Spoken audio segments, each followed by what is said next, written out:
قصہ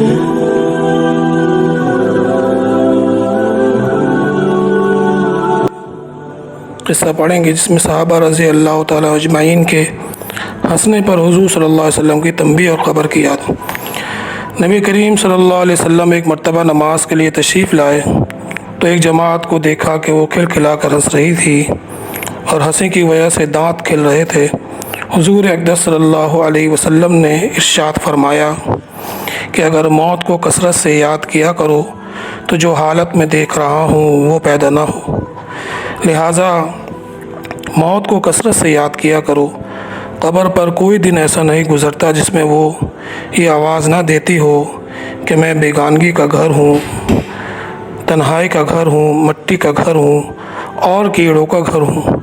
جب مومن کو قبر میں رکھا جاتا ہے تو وہ کہتی ہے کہ تیرا آنا مبارک ہے، بہت اچھا کیا تو آ گیا۔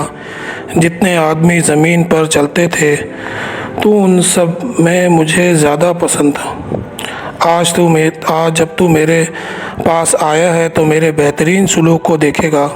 اس کے بعد وہ قبر جہاں تک مردے کی نظر پہنچ سکے وہاں تک وسیع ہو جاتی ہے اور ایک دروازہ اس میں جنت کا کھل جاتا ہے جس سے وہاں کی ہوا اور خوشبوئیں اس کو آتی رہتی ہیں۔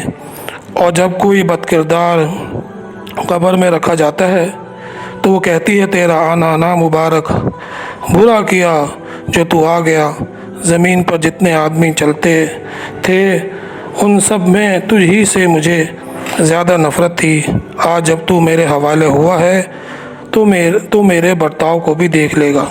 اس کے بعد قبر اس کو اس طرح سے دباتی ہے کہ دائیں اور بائیں پسلیاں آپس میں گھس جاتی ہیں اور 70 اژدہے اس پر ایسے مسلط ہو جاتے ہیں کہ اگر ایک بھی زمین پر پھرکار مارے تو اس کے اثر سے زمین پر گھاس تک باقی نہ رہے، وہ اس کو قیامت تک ڈستا رہے گا۔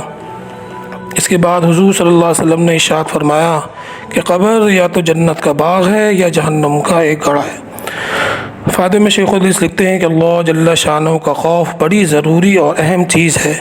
یہی وجہ ہے کہ حضور اقدس صلی اللہ علیہ وسلم اکثر کسی گہری سوچ میں رہتے تھے اور موت کو یاد کرنا اس کے لیے مفید ہے۔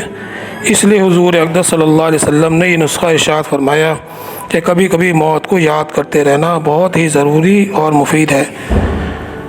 میرے محترم بھائی دوستوں بزرگوں، موت جو ہے وہ ایسی چیز ہے کہ وہ ہر جاندار کو آنا ہے۔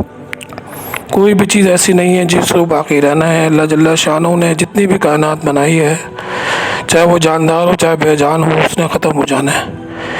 اس لیے میرے محترم بھائی سبوں عقل مند انسان وہ ہے جو موت سے پہلے موت کی تیاری کر لے۔ اس لیے فرمایا کہ کسی کے گھر موت ہو جاتی ہے تو فرمایا کہ اسرائیل علیہ السلام آتے ہیں اور شاہ فرماتے ہیں کہ میں نے اس پر ظلم نہیں کیا، یہ اپنے حصے کا رزق کھا چکا تھا۔ علماء کرام فرماتے ہیں کہ وہ دروازے کی چوکھٹ کو ہاتھ لگا کے کہتا ہے کہ میں ضرور آؤں گا جب تک کہ یہ گھر پورا خالی نہیں ہو جاتا۔ میرے محترم بھائی کو ہمارے گھر میں بھی ایک مجمع لگے گا ایک دن کہ فلاں بن فلاں کا بیٹا، فلاں بن فلاں کا بھائی دنیا فانی سے جا چکا ہے۔ اور میرے محترم بھائی دوستوں بزرگوں، اللہ جل شانہ نے یہ موت کا معاملہ اس لیے رکھا ہے کہ انسان کو دنیا کے اندر دیکھے کہ یہ دنیا کے اندر رہتے ہوئے میرے کتنے احکاماتوں کو پورا کرتا ہے۔ اور فرمایا کہ جس گھر میں موت ہو جاتی ہے، فرمایا کہ اس گھر والوں کے لیے اللہ جل شانہ یاد دہانی کراتے ہیں کہ بھئی یہ تو چلا گیا، اب تمہارا نمبر بھی آنے والا ہے۔ اور جتنے بھی لوگ ہوتے ہیں سب کو یہ پیغام پہنچ جاتا ہے کہ بھئی ابھی تمہارا نمبر بھی آنے والا ہے۔